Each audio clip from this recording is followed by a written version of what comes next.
वालेकुम गाइस, क्या हाल है? आप ठीक हैं? सब खुश हैं? उम्मीद है खुश होंगे। तो मैं एक नई वीडियो लेकर हाज़िर हुआ हूँ। तो ये स्पेशली अल्लामा इकबाल ओपन यूनिवर्सिटी स्टूडेंट्स के लिए जिनकी बीए बीकॉम फर्स्ट सेमेस्टर की इंग्लिश है उसके अबाउट मैं कुछ गाइड करूँगा कि ये किस तरह का पेपर होता है और इसकी तैयारी किस तरह की जाए। तो सबसे पहले तो मेरी रिक्वेस्ट है आप लोगों से, अगर आप हमारे चैनल पे न्यू हैं तो चैनल को सब्सक्राइब करें और वीडियो को लाइक करें और बेल आइकन को प्रेस कर दें ताकि मैं नेक्स्ट कोई भी वीडियो अपलोड करूं जॉब्स के अबाउट या ओपन यूनिवर्सिटी के अबाउट तो उसका नोटिफिकेशन आप तक लाजमी पहुंच सके। तो ये बहुत से लोग कंफ्यूज हैं कि हमको इसकी तैयारी किस तरह करनी चाहिए इंग्लिश की। बहुत लोग घबराते हैं और काफ़ी स्टूडेंट्स की इसमें से सप्ली भी आ जाती है। तो हालांकि वो बस जो ओपन यूनिवर्सिटी ने अपनी बुक भेजी हुई होती है ना, तो उससे वो तैयारी करने लगे हुए होते हैं। हालांकि उसमें से पेपर आता नहीं है, ना उसमें से कोई पेपर पैटर्न की समझ लगती है। तो मैं आज आपको बताऊंगा कि इसकी तैयारी किस तरह आप करें और आप कैसे अच्छे मार्क्स हासिल कर सकते हैं कम टाइम दे के स्टडी को। तो इसमें आपको मैं बता देता हूँ कि एक तो इसमें एक लेटर आता होता है, जैसे ही आपके सामने है, ठीक है, ये पेज आप देख लें, लेटर 10 नंबर का होगा। तो ये आपको बोल देगा write an informal and personal letter to your friend and invite him her to spend summer vacation with you. तो मैं आपको सजेस्ट ये करूँगा कि आप ये जो लेटर टू फ्रेंड एड्रेस वगैरह नीचे ये जो है ये आप एक ही प्रिपेयर कर लें, ठीक है, लिख लें। और इसमें से आप कुछ मटेरियल मुख्तलिफ मतलब ग्रीटिंग करना या कुछ और जिसको आप लेटर लिख रहे हो उससे हाल पूछना, ये वो उसकी फैमिली के अबाउट पूछना, वो मटेरियल किसी जगह से सर्च करके आप लिख लें, ठीक है, और वो लिख लें, ठीक है। और इसका फिर नीचे जो एंडिंग मटेरियल है ये आप एक लिख के जो आपको इजी लगे, ये मुख्तलिफ होते हैं, डिफरेंट होते हैं, आप सर्च करके लिख सकते हैं, वो कर लें, ठीक है। मतलब ये आपका आधा काम हो गया। इसके बाद अगर लेटर नहीं भी आता ना तो आप ऊपर वो जो ग्रीटिंग वगैरह है या उससे दोस्त से हाल वगैरह पूछना है, वालिद से, किसी से भी, वो लिख दें। और इसमें जो थोड़ा बहुत अगर आपको पेपर नहीं आता, अगर वो कुछ जो कुछ उसने लेटर में पूछा अगर वो नहीं आता तो आप थोड़ा बहुत मिला के वो बीच में लिख दें, ठीक है। इस तरह ये आपका क्वेश्चन हो जाएगा। इसके बाद एक क्वेश्चन इसमें आता होता है कि suppose you come across the famous cricketer star Wasim Akram in a party. मतलब एक फेमस कोई पर्सन है, वो आपको किसी पार्टी में मिल गया, ठीक है, वो आपसे कहता है कि आप उसकी लाइफ के बारे में उससे कुछ 10 क्वेश्चन पूछें। तो ये बहुत इजी सवाल होता है, ठीक है। आपको बस ये हेडिंग देनी होती है 10 क्वेश्चन टू वसीम अकरम। नीचे आपने उससे ये मतलब किसी का भी आ सकता है, वसीम अकरम का आ सकता है, किसी सियासी बंदे का आ सकता है, लाइक इमरान खान, नवाज़ शरीफ वगैरह, कोई फेमस पर्सन है उसके बारे में आ सकता है, ठीक है। तो आपको ये आप कुछ पॉइंट्स ऐसे हैं जो याद कर लें तो हर क्वेश्चन में मतलब किसी का भी आ जाए तो वो आप उसमें ऐड कर सकते हैं, लाइक अस्सलाम वालेकुम, हाउ आर यू वसीम भाई। तो अगर वसीम साहब का आता है तो आप वसीम भाई लिख दें, अगर किसी और का आता है वो कोई और लिख दें, ठीक है। What is your daily routine, ये आप किसी पर्सन का भी अगर आपसे वो पूछ लेता है उससे ये क्वेश्चन आप पूछ सकते हैं।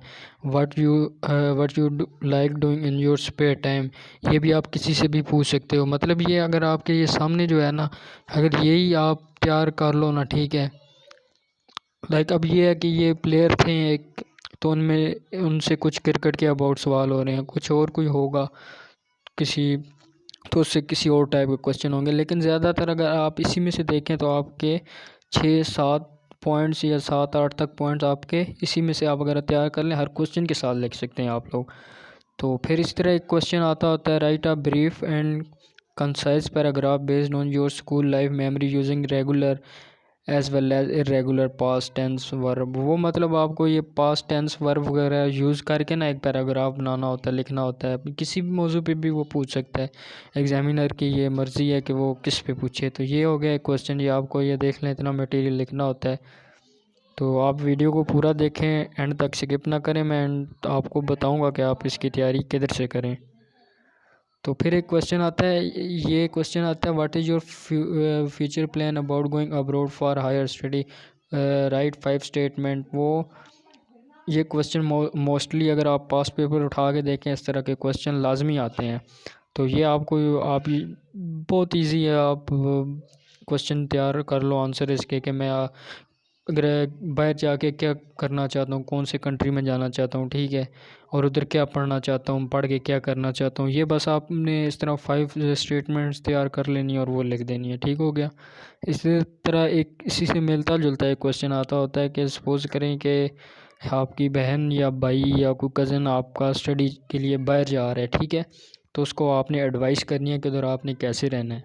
तो एडवाइस कुछ भी हो सकती है, आप उसे कह सकते हैं कि उधर जाके आपने दिल लगा के स्टडी करनी है, और आपने उधर के माहौल, मिसाल के तौर पे अगर वो किसी यूरोप कंट्री में जा रहा है तो उसे एडवाइस करनी है कि तुम एक इस्लामिक कंट्री से हो, तो तुमको अपने जो मज़हब के दायरा कार में रह कर उधर रहना है। तो इस तरह मतलब उसको एडवाइस और सजेशन देनी है कि आपने दिल लगा के पढ़ाई करनी है, ये करना है, वो करना है। तो इस तरह ये क्वेश्चन भी बहुत इजी होता है, ठीक हो गया। इसके बाद हाउ वुड यू एक्सप्रेस, ये एक्सप्रेशन वाला एक क्वेश्चन लाजमी आता है, ठीक है, कि आप अपने वालिद के कदरदानी ममनूनियत नियत का इजहार कैसे करेंगे। अपने वालिद के अपने ख़ानदान से प्यार और कुर्बानियों को तस्लीम करते हुए 10 जुमले रखें। मतलब आपके वालिद कैसे हैं, उनको ये आप चेक कर सकते हैं, ये अपने वालिद के बारे में लिखना है। फिर एक क्वेश्चन आता होता है मॉडल वर्ब का। ये मॉडल वर्ब्स होते हैं, तो मतलब ये अब कैन, माइट, शुड, मस्ट, ये लाजमी आता है 10 नंबर का क्वेश्चन। ये अगर आप पास पेपर जितने भी हैं ना, उनमें से अगर तैयार कर लें तो इंशाल्लाह ये 10 नंबर का ये क्वेश्चन भी आपका पक्का है। तो इसमें मतलब एक कोई भी वो दे देंगे, लफ्ज़ दे देंगे, वर्ड कैन लाइक, तो इसमें वो आपको इस पे सेंटेंस ऐसा बनाना होगा जिसमें कैन लाजमी आए। ये देखें, she can speak English, can I take your pen. तो इस तरह मुख्तलिफ और ऐसे सेंटेंस हैं हज़ारों जिसमें कैन का वर्ड यूज़ होता है। इसी तरह माइट है, माइट का भी आपको इसी तरह बनाना होगा। सबसे पहले तो आपको ये करना है कि कैन का मीनिंग आपने चेक करना है, कैन का मीनिंग क्या है, माइट का क्या है, शुड का क्या है, मस्ट का क्या है, वुड का क्या है। ये आपको मीनिंग याद होंगे तो फिर आप मतलब अपने जहन में एक उर्दू का फ़िक्रा बनाएं और उसे ट्रांसलेट करें इंग्लिश में। तो ये बहुत ईजी होता है, इसमें कोई मुश्किल काम नहीं है, ये बहुत ईजी ही क्वेश्चन है। इसके अलावा फिर आपको एस्से आता है, एक जो है ना एस्से, मेन चीज़ एस्से और लेटर। तो एस्से जो है ये आपका 300 वर्ड पे होता है, तो 2 एस्से होते हैं, चॉइस होती है, ठीक हो गया। तो तीनों में से जो कुछ आपको आता है तो वो आपको करना होगा। तो ये देख लें, इतना मटेरियल कम से कम आप लिख के आओगे तो तब आपको अच्छे मार्क्स वगैरह मिलेंगे। तो इंग्लिश की तैयारी के लिए मैं आपको सजेस्ट करूँगा कि आप ओपन यूनिवर्सिटी की जो बुक है उसे छोड़ दें, आप शहर की बुक ले लें, ठीक है, और इसके अलावा शहर की बुक के सॉल्व पास पेपर ले लें आप, ठीक है। आप जो लेटर वगैरह ऐसे मॉडल वर्ब जो कुछ भी उसमें आया ना, वो बस जस्ट आप तैयार कर लो सही से, तो आप इजीली ये पेपर पास कर सकते हैं। ये बहुत ही एक इजी सब्जेक्ट है, जैसे कि पंजाब यूनिवर्सिटी की तरह या सरगोदा, इनके अगर आप इंग्लिश के पेपर देखें तो वो बहुत डिफ़िकल्ट होते हैं। ये ओपन यूनिवर्सिटी के इंग्लिश का पेपर बहुत इजी है, ये बंदा इजीली क्लियर कर सकता है। तो आपको जस्ट बस आप इतना करें कि आप 5 ईयर के वो सॉल्व पास पेपर मिलते हैं, आप वो बाय कर लें किसी भी मार्केट जाकर किसी भी शॉप से, ठीक है। तो 250-300 की होगी, उसमें से आप तैयारी करें, ठीक है। जो कुछ मटेरियल है बस उसी से तैयारी करें, 5 ईयर का जो पेपर में आया ना, बस वही तैयार करें। तो इंशाल्लाह आप बहुत अच्छे नंबर लेकर ये एग्ज़ाम क्लियर कर सकते हैं। तो इंशाल्लाह 70+ तक मार्क्स बंदा इजीली गेन कर सकता है अगर बंदा जस्ट पास पेपर में से तैयारी करे। क्योंकि ये स्टूडेंट्स बहुत कंफ्यूज होते हैं कि हमसे इंग्लिश क्लियर नहीं होगी, उनको डर होता है कि इंग्लिश एक बहुत डिफ़िकल्ट सब्जेक्ट है। तो ऐसा नहीं है, बस एक सब्जेक्ट को तैयार करने के कुछ तरीके होते हैं, अगर बंदा वो उस पर अमल करे तो इजीली वो क्लियर कर सकता है। तो ये आज की हमारी वीडियो थी। तो काइंडली आपसे रिक्वेस्ट है कि हमारे चैनल को सब्सक्राइब कर दें, ठीक हो गया। तो ताकि मैं नेक्स्ट भी कुछ जॉब्स के अबाउट अपडेट करूं या ओपन यूनिवर्सिटी के अबाउट कुछ भी वीडियो अपलोड करूं तो उसका नोटिफिकेशन आप तक ज़रूर पहुंच सके। तो ये आज की थी हमारी वीडियो। इंशाल्लाह मैं नेक्स्ट वीडियो में 14-24 से इंग्लिश पार्ट 2 के बारे में भी मैं गाइड करूंगा आपको। तो आप मेरे चैनल को सब्सक्राइब कर दें ताकि मैं नेक्स्ट कोई भी वीडियो अपलोड करूं तो उसकी नोटिफिकेशन आप तक लाजमी पहुंच सके। तो मुझे दें इजाज़त। अल्लाह हाफ़िज़।